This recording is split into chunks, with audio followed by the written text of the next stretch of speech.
Un saludo amigos, buenas noches, bienvenidos a una nueva entrega de Crónica de la Iglesia, un espacio semanal que no tiene otra aspiración que brindarles la oportunidad de que cada 7 días puedan asomarse sobre todo a la actualidad de nuestra Iglesia diocesana, también de la Iglesia española y de la Santa Sede.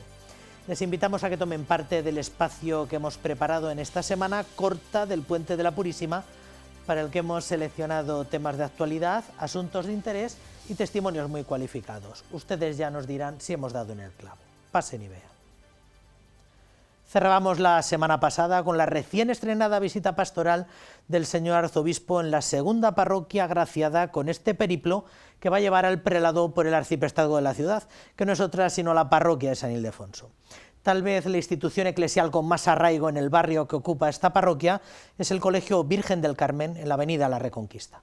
El centro, que cuenta en la actualidad con casi 1000 alumnos, recibió el viernes a don Francisco en una de sus jornadas lectivas. 953 son los alumnos que se forman este curso en el Colegio Virgen del Carmen en Toledo, un centro académico que abría sus puertas en el año 1935 y que pertenece a la Fundación Vedruna desde septiembre de 2019. Una realidad que pertenece hoy a la parroquia San Ildefonso en el barrio de Santa Teresa y que hoy recibía la visita pastoral del señor arzobispo. Es un colegio pues que el tema del valores es la principal razón de ser desde sus comienzos.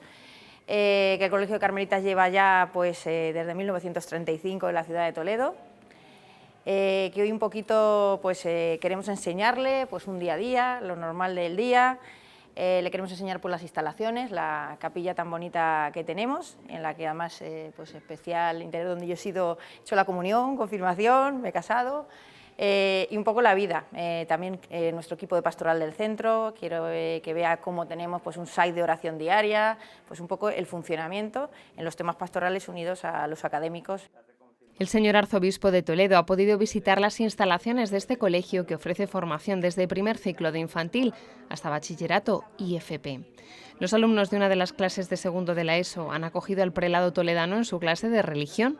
Don Francisco les ha explicado el valor de esta asignatura en su formación académica. Es importante que conozcáis mucho a Jesús a través de la clase de religión, incluso hasta que también os abra tantos horizontes y culturalmente también, porque yo muchas veces lo digo, donde no hay clases de religión se va perdiendo hasta el planteamiento elemental cristiano, ¿no? Por ejemplo, tú le preguntas a un chico lo que es la anunciación, que a lo mejor ni lo sabe, o lo que es la encarnación del verbo, o lo que es un retablo, por ejemplo, y a lo mejor no sabe lo que es. O sea, por eso es muy importante, junto con el conocimiento en profundidad de la religión cristiana, de lo que significa Jesucristo como Salvador y Redentor, el que también las clases de religión os posibilitan tener una cultura sin la cual no vais a entender la humanidad, no solamente Europa, sino ni siquiera la humanidad. Este encuentro se enmarca dentro de la visita pastoral a la parroquia de San Ildefonso, que finalizará con la celebración de la Santa Misa.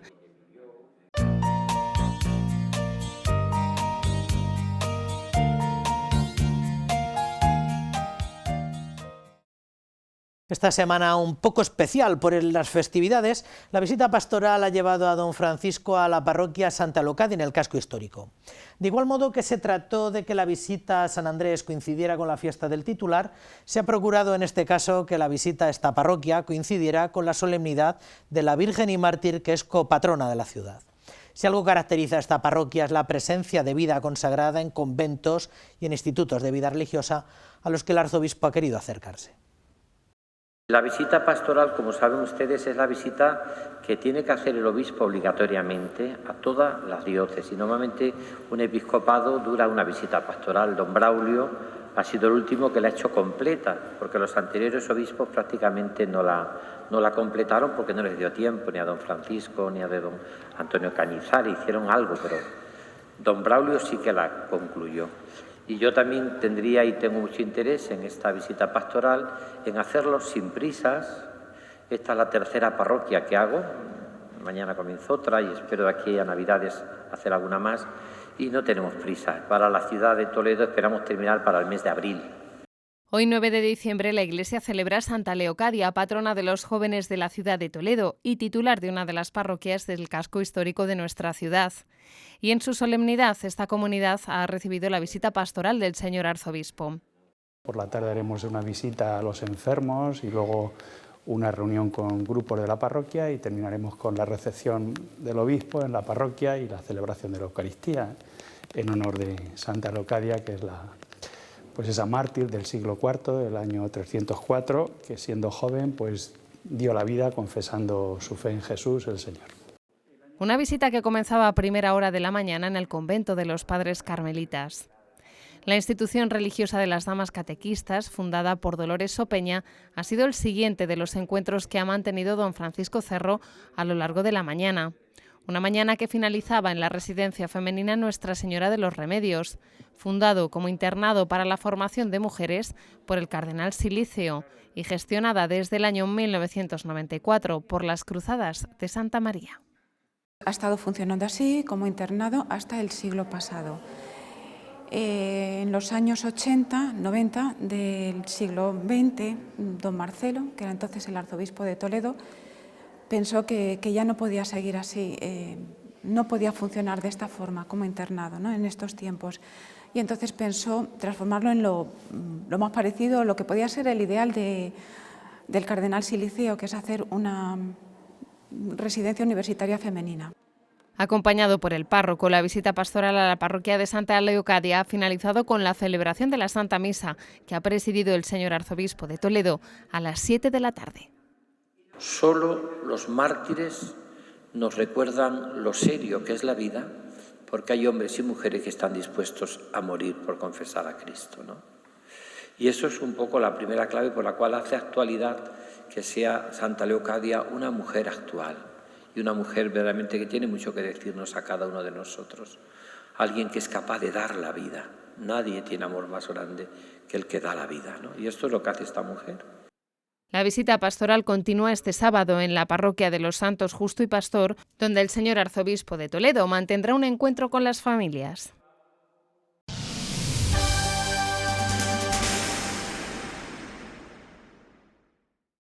El señor arzobispo de Toledo anunciaba este martes el nombramiento del sacerdote toledano Jesús Pulido, que es miembro de la Hermandad de Sacerdotes Operarios Diocesanos, como nuevo obispo de Coria Cáceres, sede que ha estado vacante 2 años, precisamente desde que don Francisco viniera de allí para ser nombrado arzobispo de Toledo. Monseñor Pulido, como exigía la ocasión, se mostró muy agradecido con todos, expresó públicamente su adhesión a la persona del Santo Padre, su obediencia a su magisterio. Las campanas de la Catedral de Toledo repicaban a las 12 del mediodía en señal de alegría por el nombramiento de don Jesús Pulido, sacerdote diocesano, como nuevo obispo de Coria Cáceres. El señor arzobispo de Toledo era el encargado de hacer pública la noticia. Su Santidad, el Papa Francisco, ha nombrado a nuestro sacerdote diocesano, don Jesús Pulido Arriero, de la Hermandad de Operarios Diocesanos del Corazón de Jesús, obispo de Coria Cáceres. Demos gracias a Dios por tan magnífica noticia. Don Jesús Pulido, sacerdote diocesano, nació en Santa Ana de Pusa en 1965 y fue ordenado presbítero en Madrid en julio de 1990. Incardinado en la Archidiócesis de Toledo, es miembro de la Hermandad de Sacerdotes Operarios Diocesanos desde 1989. Precisamente el director general de la Hermandad, don Florencio Abajo, definía con estas palabras al nuevo pastor de la diócesis extremeña. Un día la diócesis de Toledo permitió que don Jesús se uniera a la hermandad. Y hoy tanto el señor arzobispo de Toledo, don Francisco, como yo mismo contemplamos con alegría este nuevo paso en la vida de don Jesús. El Señor sabe a quién llama y otorga sus dones a aquellos a quienes encomienda una misión especial. Las primeras palabras de don Jesús Pulido han sido de agradecimiento y confianza para todos aquellos que han pensado en su persona para ser el próximo pastor de Coria Cáceres. Igualmente ha tenido muy presentes a sus padres, que le llevaron al seminario con 10 años, y a las hermanitas de los pobres de Talavera, que actualmente cuidan de sus padres. Y unidos a esos sentimientos de agradecimiento y confianza, el compromiso con la misión ahora encomendada en una tierra a la que se acerca descalzo. me siento enormemente agradecido y me salen del corazón las palabras del Salmo. Me ha tocado un lote hermoso, me encanta mi heredad. Como a tierra sagrada, quiero acercarme descalzo a este templo espiritual construido con piedras vivas, que es la iglesia de Coria Cáceres. En la actualidad, don Jesús Pulido es secretario técnico de la Comisión Episcopal para la Doctrina de la Fe de la Conferencia Episcopal Española y director de la Biblioteca de Autores Cristianos. La Catedral de Santa María de la Asunción de Coria acogerá el próximo 19 de febrero la ordenación episcopal de don Jesús Pulido, obispo de Coria Cáceres.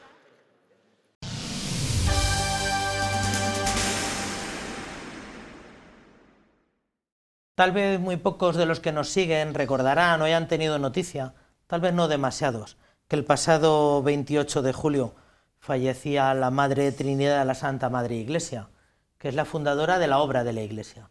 Tal vez algunos más en estos días hayan tenido conocimiento de que precisamente la obra de la Iglesia ha querido celebrar una misa de difuntos en distintas diócesis españolas, aquí en la Archidiócesis de Toledo, que será presidida por el señor arzobispo, por don Francisco.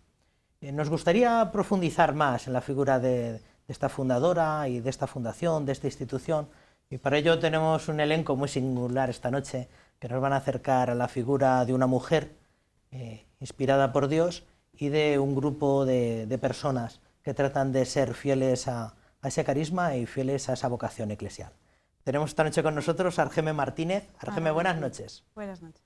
Esposa y madre de familia, miembro del grupo de militantes mujeres, ¿verdad? Eso es. Tenemos con nosotros también a Julio Castaño. Buenas noches, Julio. Buenas noches. Seglar consagrado a Dios. Consagrado a Dios. ¿Desde hace cuánto tiempo, Julio? 35 años. 35 años. Y miembro de la rama seglar masculina, decís. Así es. Y finalmente, don Pablo Martínez. Pablo, buenas noches. Buenas noches. Sacerdote, miembro de la rama sacerdotal. Así es. ¿Desde hace cuánto tiempo sacerdote, Pablo? 12 años. ¿Y miembro perteneciendo a la... Pues desde que nací. ¿Sí? Sí. Muy bien, Argeme, en primer lugar, ¿cómo conociste tú la obra de la Iglesia? Bueno, pues yo también nací en la obra de la Iglesia. Mis padres y mis abuelos ya pertenecían a la obra de la Iglesia. Le miro a él porque somos hermanos. Sí. Caramba. Así que sí, es un honor, es un orgullo también poderlo decir. Hemos vivido pues este amor al Señor, este amor a la Virgen, este amor a la Madre Trinidad y a la obra de la Iglesia desde que nacimos, desde chiquititos, ¿no? Y la verdad es que, bueno, pues hay un grupito, lo digo brevemente, que ayuda un poquito a vivir en familia también esto, que es el grupo de niños de la obra, al cual pertenecimos desde los 7 años, con lo que sin casi darte cuenta, pues vas creciendo en este ambiente tan precioso, tan bonito, tan cercano a Jesús como tu mejor amigo, y lo haces como tan natural que al final pues se convierte en uno más para ti, ¿no? De tu vida, de tu familia, y eso es un poco lo que ahora intentamos también en mi casa, mi marido y yo, pues inculcar a nuestros niños ese amor a Jesús. Tú dices que eres miembro del grupo de militantes mujeres. Eso es. Y militancia siempre nos suena a compromiso. ¿A qué te compromete a ti el ser militante mujer dentro de la obra de la Iglesia? Pues un militante, sea hombre o mujer, en la obra de la Iglesia, se compromete a vivir, sobre todo a vivir profundamente su ser de Iglesia, o sea, lo que es ser Iglesia. Esto, bueno, pues es importante entender cómo, claro, a través principalmente de la vida de oración, porque ahí es donde radica todo y donde está la fuente de la vida, ¿no? Entonces un militante se compromete a hacer su oración diaria y a vivir esa unión con Jesús, que luego transmite también en su vida y en su trabajo y en su familia. Con una formación, un militante de la obra de la Iglesia se compromete a tener una formación semanal, una formación pues, de la Madre Trinidad, con sus charlas, sus escritos. También mensualmente tenemos nuestros retiros, también anualmente hay unos retiros de 4 días, en los que bueno, pues, al final profundizamos en nuestra vocación, profundizamos en esta riqueza infinita que tenemos por ser Iglesia y que la Madre Trinidad desentraña de esta manera tan impresionante, ¿no? Con esa fuerza. Y militancia también nos habla de compromiso apostólico, sí, por lo menos tradicionalmente hablado, la palabra militancia tan en desuso de compromiso apostólico. ¿Qué compromiso tienes tú en este momento? Pues más allá, me imagino, que de tus tareas como madre, sí, de tu desempeño laboral. Ahí empieza el apostolado con tus propios hijos, ¿no? Pero es verdad que bueno, nosotros vivimos, en concreto, somos feligreses también de una de las parroquias de la obra de la Iglesia en Madrid, con lo cual nuestra tarea apostólica está muy encauzada dentro de la parroquia. En concreto nosotros pues trabajamos con estos matrimonios que se acercan a recibir por primera vez el bautizo para sus hijos, bueno, por primera o depende de los hijos que tengan, ¿no? Pero ese regalo tan grande bueno, pues de un momento tan importante como es el bautizo para un hijo. Entonces les acompañamos, les formamos, les ayudamos a valorar lo que tienen entre manos, que es un día pues clave para la vida de esa familia. Por otro lado, también tenemos unas reuniones todos semanalmente, todos los viernes, con grupos, con familias que son, bueno, pues jóvenes como nosotros, jovencitos, con niños pequeños, que buscamos un poquito pues formarnos dentro de nuestra fe. Nos viene muy bien porque dialogamos, tenemos ratos de oración, tenemos también encuentros con charlas o con vídeos de la Madre Trinidad, y esa formación al final es una riqueza para todos, porque da gusto poder charlar con personas que piensan igual que tú, con el que no hay que tener miedo de hablar de Dios, de hablar de la fe, con el que te sientes completamente identificada y no un bicho raro, como en el resto a lo mejor de los ambientes que este mundo pues, o esta sociedad presenta, ¿no? Con lo que, pues sí, son apostolados muy interesantes, muy bonitos, y que los cogemos con un gusto muy satisfactorio incluso a nivel personal, porque al final dices, pues, qué suerte, ¿no? Cuando uno tiene una alegría muy grande la quieres comunicar, la necesitas comunicar. Entonces tener pues opciones y posibilidades de hacerlo es un regalo. Estamos celebrando esta misa funeral que le ha parecido bien a la obra de la Iglesia, celebrar en no sé en cuántas diócesis españolas, pero en bastantes y muy significativas. Yo creo que hay que presentar un poco, antes de profundizar, antes de abundar más en la obra de la Iglesia, en la Madre Trinidad. ¿Quién es la Madre Trinidad? Pues para mí es un orgullo contestar a esta pregunta, la verdad, y sobre todo en un momento en el que estamos todos muy sensibles, puesto que, bueno, pues no hace mucho la hemos perdido en esta vida, ¿no? La Madre Trinidad es una mujer muy sencilla, una mujer seglar, sumamente sencilla y pequeña, que precisamente por eso, por pequeña, pues Dios pudo obrar maravillas en su alma, ¿no? Ella es un alma... Bueno, fue un alma completamente abierta, transparente, blanca, en un libro donde el Señor pudo escribir a placer. De hecho, ella, pues, en su infancia, bueno, pues, tuvo problemas de salud serios que le impidieron ni siquiera cursar los cursos básicos de la escuela, ¿no? Con lo que ella, pues, esto aparentemente parece que no tiene importancia, pero yo creo que la tiene, porque se ve palpablemente cómo lo que ella habla y lo que ella dice no es fruto nada más que de su vivencia profunda de Dios, no de un estudio o de una lectura, ¿no? Es una, ya repito, una persona pues totalmente entregada a Dios, enamorada de Dios. Vive de una manera pues como cualquier chica de su edad, hasta que a los 17 años, ahí hay un momento trascendental en su vida, en el que Dios se la pone delante y la inunda el alma, o sea, la llena completamente, y ella pues ante esa invasión, que lo explica pues precioso ella en sus charlas, evidentemente, pues cuenta que ella no puede hacer nada más que seguir al Señor, y le promete ser total y exclusivamente para Él y para siempre, a partir de ese momento. Se consagra a Dios a los 17 años y vive, pues toda su vida es dedicada a Jesús, o sea, en una intimidad con Él muy fuerte, en la capilla de su pueblo, Dos Hermanas, en Sevilla, y vive pues en esa sencillez y en esa comunicación con Jesús y en ese amor a Jesús. Hasta que ya pues más tarde decide trasladarse a Madrid, en el año 55 me parece que es, porque tiene que asistir a su hermano, un hermano mayor que viene aquí a trabajar. Y aquí pues ella más o menos sigue con esa intimidad, más o menos no, esa intimidad va creciendo, ese amor a Jesús por supuesto, hasta pues, que llega un momento en que aquí en Madrid tiene ya digamos, la misión, ya el Señor la inunda, el día 18 de marzo del 59, y ahí tiene, bueno, pues una comunicación de Dios muy profunda, con un mandato concreto: vete y dilo, porque todo esto que estás viviendo es para todos. Ella comprende de una manera profundísima quién es Dios, quién es la familia divina, qué es el misterio de la Iglesia, quién es Cristo, todos los misterios, todos estas, digamos, dogmas que en la Iglesia tenemos, pero de una manera muy, muy íntima y muy profunda. Pero no para ella, sino para que lo cuente, para que lo diga, ¿no? Y entonces es muy bonito porque aquí, digamos que empieza de alguna manera todo este carisma y toda esta misión que ella tiene. Lo que pasa es que ella todavía tampoco lo sabe muy bien, o sea, es ahí un misterio, ¿no?, lo que ocurre. Más. ¿Cuándo conociste tú? ¿Tú llegaste a conocer a la Madre Trinidad? Sí, yo llegué a conocer a la Madre ¿Cómo Trinidad. recuerdas haber conocido, más o menos, cuándo recuerdas haber conocido Pues a la desde Madre bien Trinidad? niña, desde bien pequeñita, desde niña de la obra, he tenido momentos pues, de encuentros con los militantes, con el grupo de militantes, con el grupo de niños, tanto en verano, en las vacaciones, en un pueblito de Ávila, en Navalperal de Pinares, que ya tenía pues a veces costumbre de salir al campo y disfrutar allí, y llamaba a todos los que podían para que fueran a verla, ¿no? Y entonces, bueno, pues pasábamos allí ratos muy agradables con ella.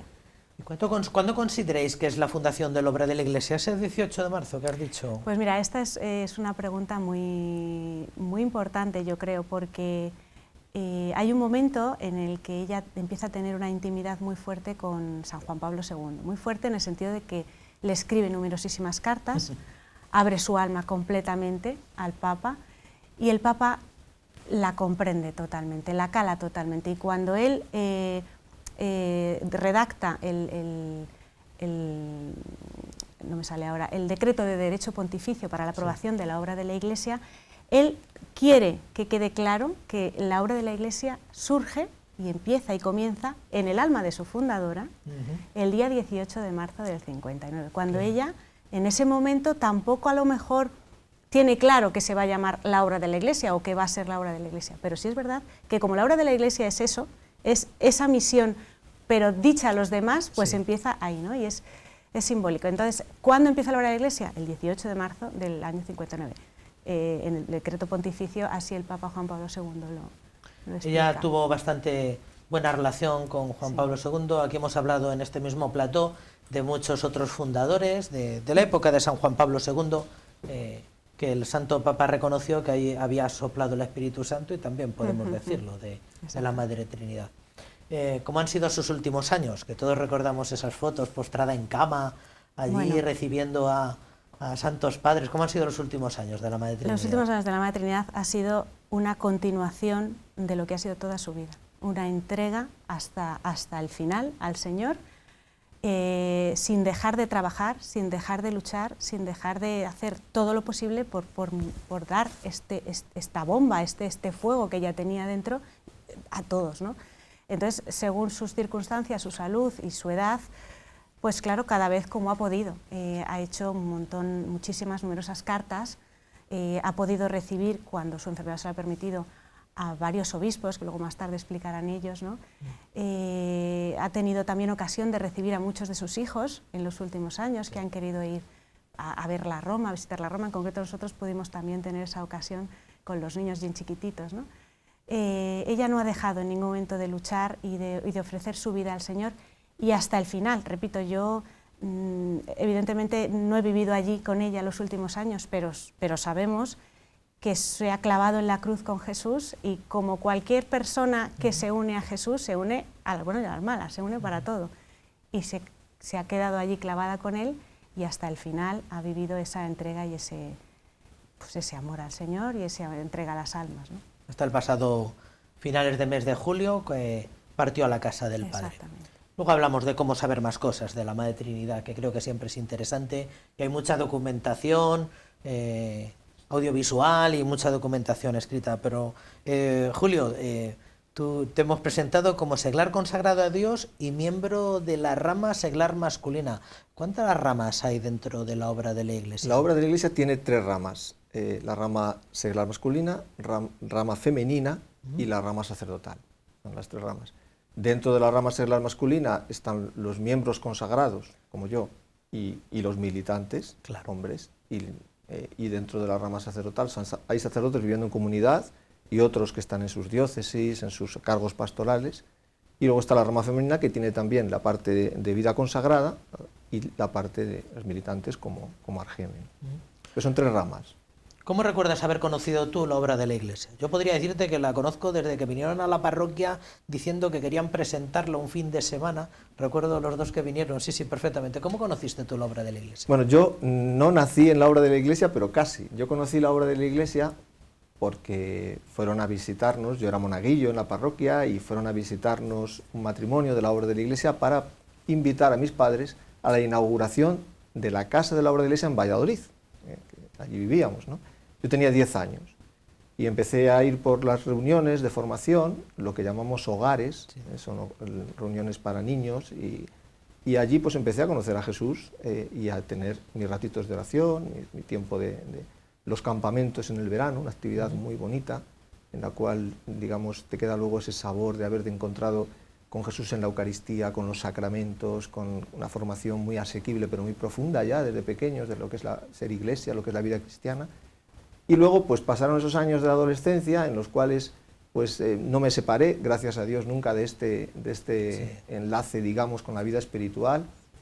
Y cuando tenía 17 años participé en un retiro ya para adultos, jóvenes y adultos, que la obra de la Iglesia organiza, el plan de Dios en la Iglesia, un descubrimiento esplendoroso, profundo, que marca la vida realmente de una persona en el aspecto espiritual, totalmente. Y allí empecé ya, digamos, sobre todo empecé a hacer oración de una manera más estable, y a partir de ese momento, pues recuerdo momentos muy bonitos ante el sagrario, que yo creo que es donde se forjan las grandes entregas, ¿no? Y recuerdo también pues la llamada del Señor. Eso te iba a decir, ¿cuándo ves tú claro que Dios te llama en concreto dentro de la obra de la Iglesia a una especial consagración? Pues tenía 19 años, estaba en segundo de Físicas, estudiando en la Facultad de Ciencias en Valladolid, y entonces yo comprendí ante el sagrario un día sobre todo que yo quería entregar mi vida al Señor y ayudar a la Madre Trinidad, a ayudar a la Iglesia, que nuestra misión es ayudar a la Iglesia. Y vivir nuestro ser de Iglesia para manifestarlo con nuestra vida, sobre todo, y con nuestra palabra.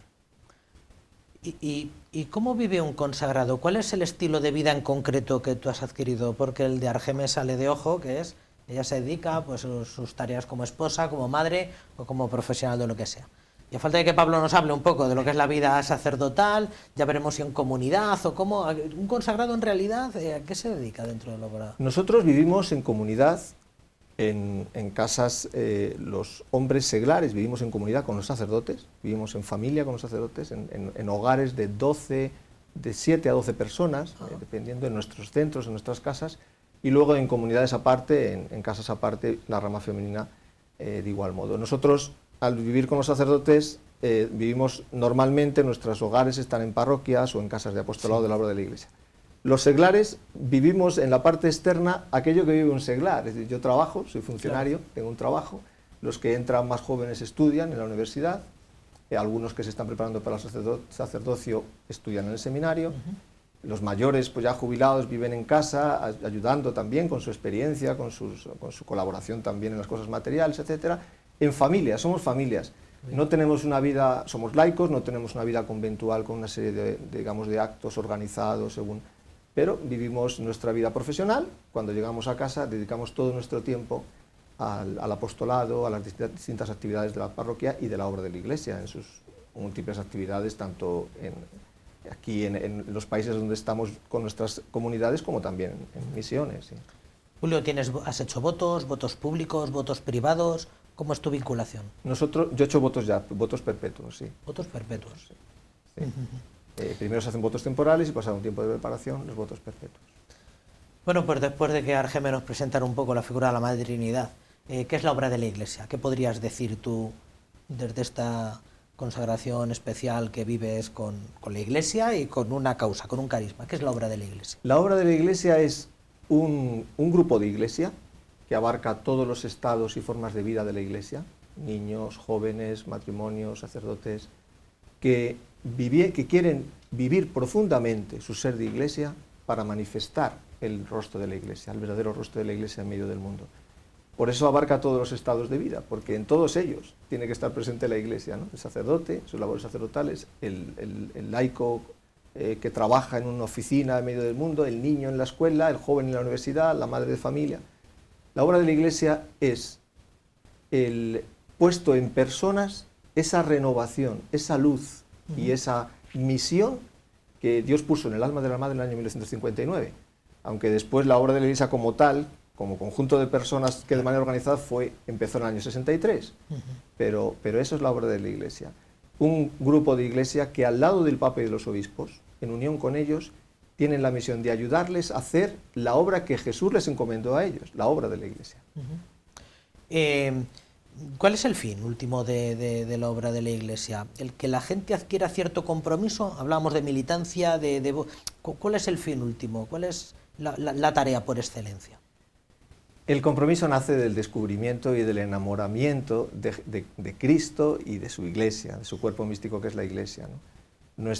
La misión de la obra de la Iglesia es viviendo primero profundamente esta realidad, y para eso tenemos el don inmenso de esta luz que Dios ha puesto en el alma de la Madre Trinidad, que es para todos, que es para toda la Iglesia, viviendo profundamente esta realidad, manifestarla de manera natural con nuestra vida, cumpliendo la voluntad de Dios en medio del mundo, y ser Iglesia y hacer de todos Iglesia, porque cuando a través de nuestro testimonio, de nuestra palabra, de nuestro ejemplo, de nuestra oración, hacemos que alguien descubra o ayudamos a que alguien descubra el misterio de la Iglesia, descubra la faz de Dios en ella y descubra a Cristo presente en medio de su Iglesia como cabeza de la Iglesia que es, la entrega, el compromiso sale natural, porque donde pones el corazón, ahí pones tu tiempo y tu pensamiento.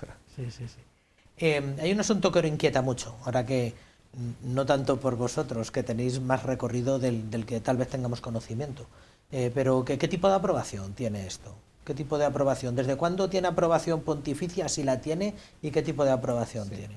En el año 1990, en aquel año, la Santa Sede, la Congregación para los Institutos de Vida Consagrada de la Sociedad de Vida Apostólica, autorizó al cardenal arzobispo de Madrid, que entonces era don Ángel Suquía, la aprobación de derecho diocesano, de la obra de la Iglesia como una institución en su singularidad, sin encajarla en ninguna de las formas canónicas que existían en el derecho canónico. Eso fue en el 90. Después, en el año 1997, vino la aprobación de derecho pontificio, que por lo tanto ya el año que viene serán 25 años. Caramba. De la aprobación de derecho pontificio. Por lo tanto, ahora la obra de la Iglesia es una institución de derecho pontificio que, digamos, con la forma definida en las constituciones y como institución de vida consagrada, a pesar de que en su singularidad engloba también a personas no consagradas. O sea que tenéis ya un cuarto de siglo de reconocimiento eclesial pleno, que no sois unos advenedizos. Por ir acabando, Julio, con tu testimonio, ¿quién puede pertenecer a esto? O más todavía, ¿es necesario adquirir compromiso para pertenecer a la obra de la Iglesia? ¿Puede ser uno simpatizante? Cuéntanos. Sí, o sea, aparte de lo que es el núcleo, digamos, de miembros de la obra de la Iglesia formado fundamentalmente por los consagrados, que es el grupo de responsables, los militantes no consagrados y también un grupo de colaboradores, digamos que la Madre Trinidad, movida por Dios, pensó también en una familia inmensa de almas, simpatizantes, personas que de alguna manera quieren beneficiarse de esta luz, de este regalo, que es la vida de la Iglesia. Por eso recuerdo pues testimonios a lo mejor de algún consagrado de otras instituciones y demás, que al venir a un retiro de la obra de la Iglesia dice, es que esto me ayuda a mí a vivir más mi carisma, porque es la vida de la Iglesia que es común a todos, al que se dedica a enseñar a los niños o al que cuida en un hospital a los enfermos, ¿no? Por lo tanto, a la obra de la Iglesia, de la obra de la Iglesia y de la luz que Dios ha puesto en la Madre Trinidad sobre todo, es para todos y puede aprovecharse cualquier miembro de la Iglesia sin excepción, cualquier hombre que busque a Dios, ¿no? En realidad. Pertenecer a la obra de la Iglesia es una vocación de aquellos que quieren vivir esta realidad más profundamente para ayudar a la Madre Trinidad en esta misión. Gracias, Julio. Y finalmente, Pablo, por tu hermana sabemos que el conocimiento de la obra de la Iglesia lo mamaste, lo viviste en el seno materno.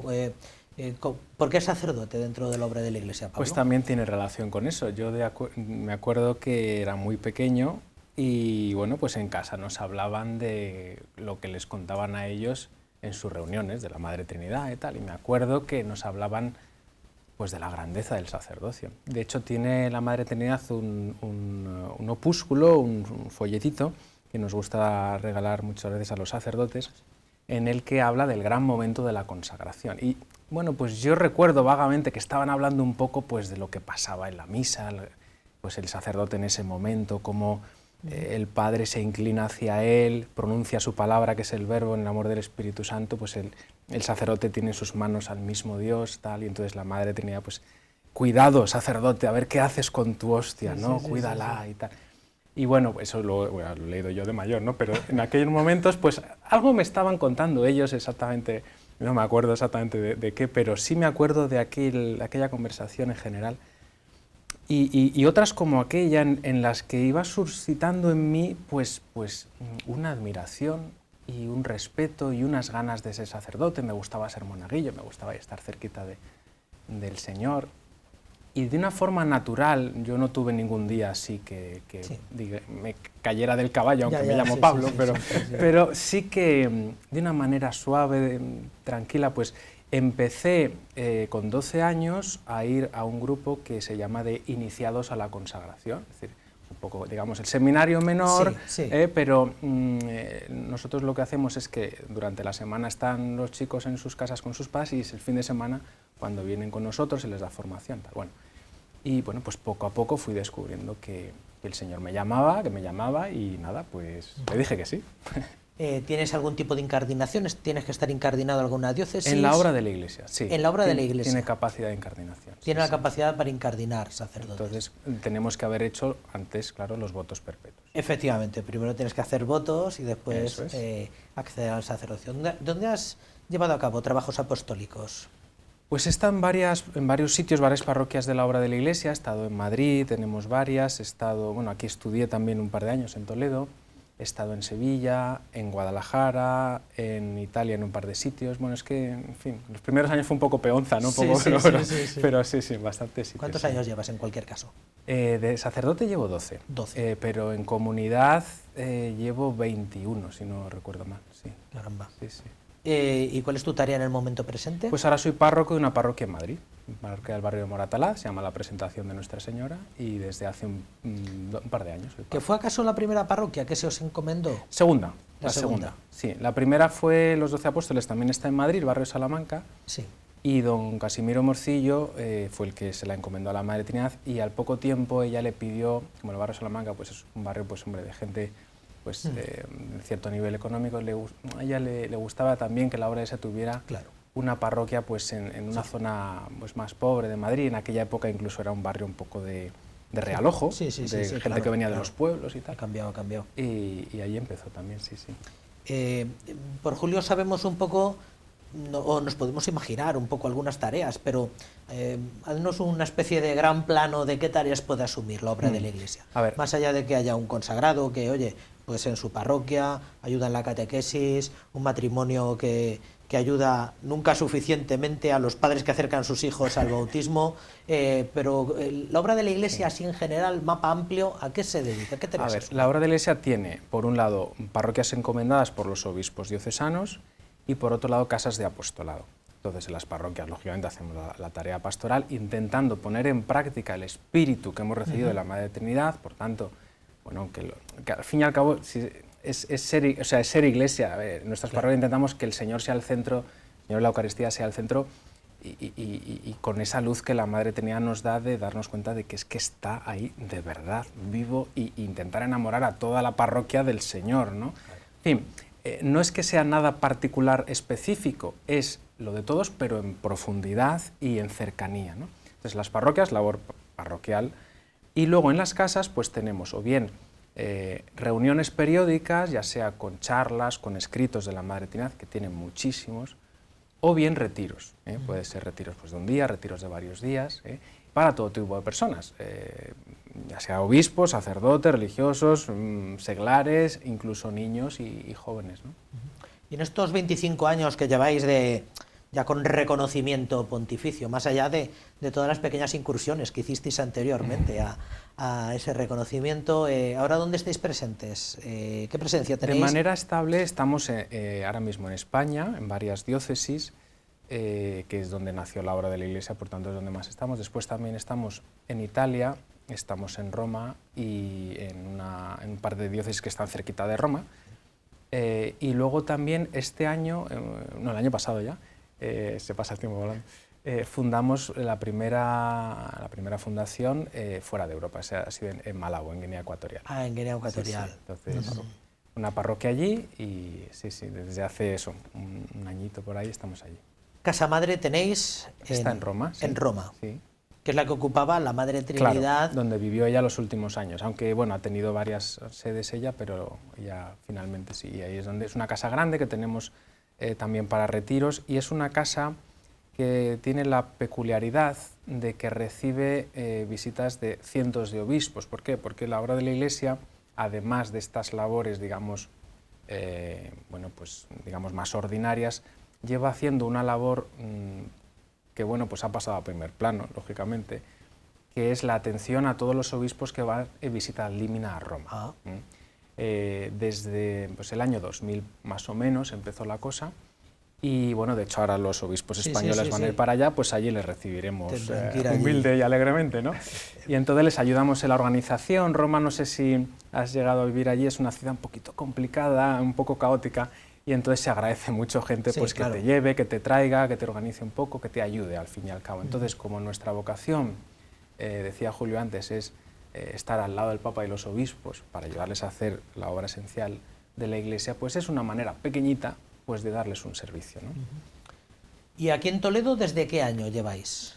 Aquí en Toledo llevamos, del año 75, pues el cardenal, don Marcelo, pues quiso inaugurar una casa, está justo enfrente de esta sede. Sí. Y además estos días estaba revisando yo la homilía que dio con aquella ocasión, y una de las cosas que decía es que sentía pues en esa familiaridad, en esa alegría, en ese espíritu de iglesia, pues que él se sentía muy a gusto y que sentía pues como un poco una especie de pequeño Pentecostés, en el sentido de, bueno, pues de estar todos unidos, de tener la misma ilusión y tal, ¿no? Esto es curioso porque nos ha pasado con bastantes obispos que algunos son de la obra de la Iglesia, aunque estén en otros lugares, y otros que nos han conocido especialmente a través de las visitas al Límina, y que después nos han pedido que vayamos a sus diócesis pues, a dar retiro a su clero, a los religiosos, a los catequistas, por ejemplo en África, que son tan importantes los catequistas. Y entonces esa es otra tarea que ha comenzado a raíz de todo esto de los obispos, y bueno, pues de vez en cuando hacemos misiones, hemos hecho en la India, en América, en África, ¿no? Y aquí en Toledo, pues, bueno, pues esa experiencia que ahora estamos viendo a nivel general, pues la tuvimos ya hace unos años. Y bueno, pues en esta casa tenemos reuniones todas, vamos, cada 15 días, los viernes a las 7:30 de la tarde, por si alguno se quiere animar, y ponemos siempre una charla de la Madre Trinidad o un vídeo en el que ella habla de algún misterio de la fe. Ella siempre habla, pues eso, por ejemplo, ahora el día 17, pues preparación a la Navidad, pues tenemos una misa, tenemos una capilla muy bonita, tendremos la misa a las 7 y a 7:30, pues un momento de encuentro donde vamos a ver una charla de ella. Y ella, pues es que de verdad tiene esa capacidad de meternos en el misterio, no quedarnos en la cáscara de que, bueno, pues ya sabemos todo lo que es la Navidad, pero qué distinto es cuando te metes en el misterio y te das cuenta que por la liturgia la Iglesia te permite vivirlo de verdad, a ti personalmente, de tú a tú con el Señor, ¿no? Entonces ella tiene esa capacidad de meternos en el misterio. Sí. Entonces los viernes por la tarde uno puede acceder aquí en la calle Trinidad. Cada 15 días. Cada 15 días, sí. Quincenalmente, y se encuentra con alguien que le puede explicar cualquier cosa que quiera saber. Para todo el que quiera acceder a más cosas, para todo el que quiera saber más.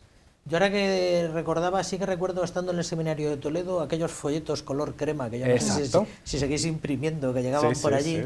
Después conocer a dos muy tenaces que quisieron presentar allí en la parroquia de Santa Teresa a la obra de la Iglesia, pero aquí, para todo el que quiera saber más, ¿dónde pueden acceder? Lo mejor es a través de la página web.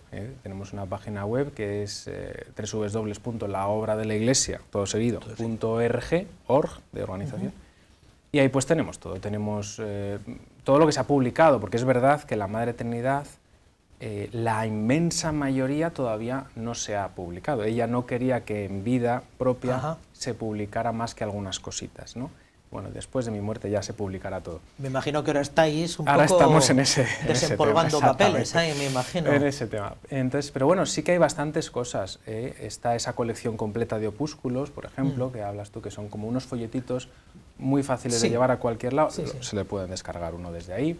Tenemos libros, está también una muestra, algunos vídeos de ella hablando, algunas charlas. Es decir, que se puede uno, aprovechar bastante ya desde la página web.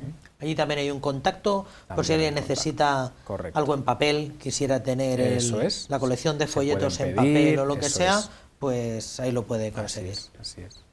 Muy bien, pues muchísimas gracias a los tres. Argeme, muchas gracias. Julio, Pablo, muchas gracias por vuestro testimonio. No será la última vez que hablemos de todo esto y me gustaría pues ir profundizando más en distintos aspectos, ¿no? En todo lo demás. Pero en cualquier caso, pues invitamos a la gente a que os conozcan más, a que sepan más de la Madre Trinidad, que habrá que ir moviendo algo, ¿verdad? Y bueno, pues que os conozcan y que os pongan en contacto con vosotros. Para beneficio de todos y para ayudar a la Iglesia, que es lo que buscamos. Y esta luz que Dios ha puesto en el alma de la Madre Trinidad, somos conscientes de la riqueza que es, pero que no es nuestra, que es para que la gente lo aproveche. Así es. Pues muchísimas gracias por todos los esfuerzos. Gracias. Adiós. Adiós.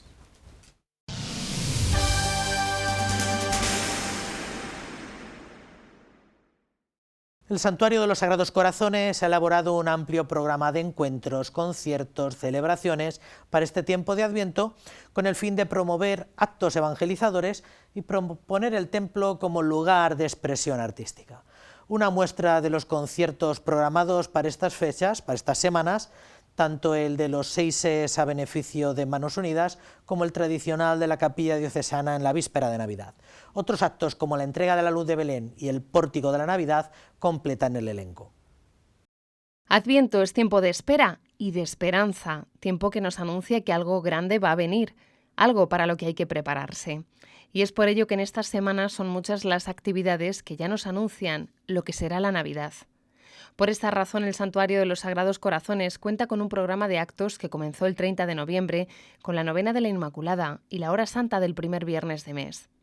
Evangelización en familia y diferentes conciertos y encuentros completan las celebraciones de este Adviento. Pero también estas concentraciones particulares de la música litúrgica, de la música popular, nos ayudan a hacer este camino interior hacia el misterio de la Navidad. El santuario diocesano, de alguna manera, está muy ligado al misterio de la Encarnación, venerando el misterio del corazón de Jesucristo. Este viernes a las 9 de la tarde, el Santuario Diocesano de los Sagrados Corazones acoge una nueva edición de evangelización en familia y el sábado a la misma hora abre sus puertas para acoger el gran concierto Sueños de la Capilla Diocesana con la Unión Musical Benquerencia. Puedan ofrecer un repertorio que va a ser muy preparatorio de la Navidad, muy de Adviento, en conexión con la carta pastoral de don Francisco de este curso, Los sueños se construyen juntos. Han querido ofrecer un repertorio que se llame así, Sueños, Sueños, que habla mucho de la esperanza y de los verdaderos anhelos del corazón de los hombres.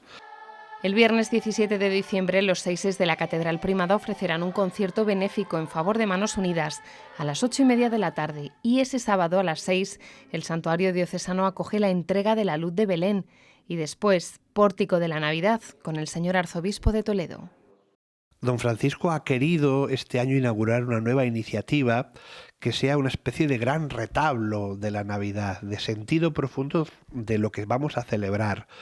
Él con su presencia y con su palabra, introduciéndonos meditativamente en el misterio, pero también con la presencia de diversos coros que representan a diversos lugares de la diócesis.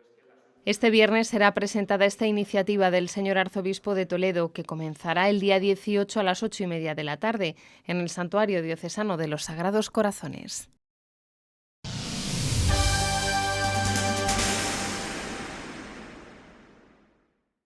Les va a parecer muy prematuro, pero la Junta de Hermandades y Cofradías de Semana Santa de la ciudad de Toledo reunida la semana pasada en asamblea ordinaria en la parroquia San José Obrero, confirmó que ya tienen pregonero para la Semana Santa del año que viene.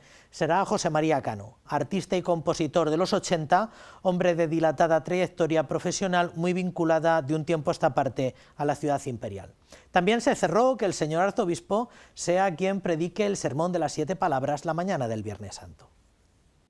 Y José María Cano será el próximo pregonero de la Semana Santa toledana. Así lo ha decidido hoy la Junta de Hermandades y Cofradías. El artista ha reforzado su relación con la Archidiócesis de Toledo tras la llegada a la Catedral Primada de su apostolado. 12 cuadros donde representa su particular visión de los apóstoles y que sigue expuesto en la sala capitular del templo. En ese mismo encuentro, la Junta de Hermandades y Cofradías también ha decidido que sea el señor arzobispo de Toledo, don Francisco Cerro, quien predique el sermón de las 7 palabras. Será el Viernes Santo en la iglesia de San Bartolomé. La Junta de Cofradías ha informado también de la apertura del concurso para el cartel anunciador de la Semana Santa de Toledo y el comienzo de la Escuela Cofrade previsto para el próximo mes de enero.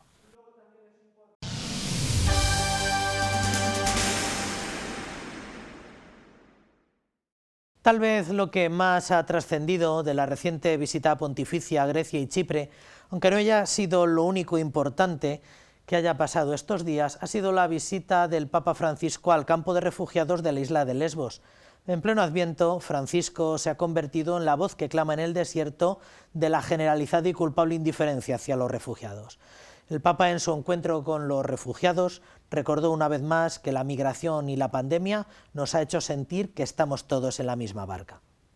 El Santo Padre recorrió las precarias instalaciones en que ellos viven. Un 60% llegaron escapando de Afganistán, pero también hay quienes provienen de Irak, Siria, el Congo, entre otros países donde sus vidas corrían peligro o no tenían expectativas de una existencia digna, en medio de la pobreza extrema o de violentos conflictos políticos y sociales. No tuvieron otra opción, debieron escapar y dejaron atrás sus raíces, sus seres amados, y hoy sus condiciones siguen siendo muy limitadas. Viven en contenedores o tiendas de campaña.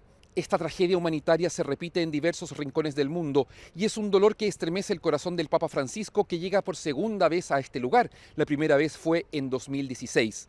Por eso su visita es un signo profético de denuncia de la situación indigna de estas personas. En su discurso, el Papa dijo que esto no es un problema de los migrantes, sino un problema del mundo, una crisis humanitaria que concierne a todos, y lamentó que sea una tragedia para la que no se vislumbra una solución, por falta de voluntad de quienes rechazan integrar a los pobres y por ende no contribuyen a la paz. Es más, dijo que es una mera ilusión pensar que basta con salvaguardarnos a nosotros mismos, defendiéndonos de los más débiles que llaman a la puerta. Francisco pidió a las naciones que no se delegue siempre a otros la cuestión migratoria, como si a ninguno le importara y fuese solo una carga inútil que alguno se ve obligado a soportar. El pontífice también tuvo palabras de gratitud para cuantos a todo nivel, institucional, social, caritativo, se han hecho cargo de la cuestión migratoria. Y nos recordó que la fe nos pide compasión y misericordia, exhorta a la hospitalidad, que no es ideología religiosa, sino que son nuestras raíces cristianas, aquello que nos enseñó Jesús.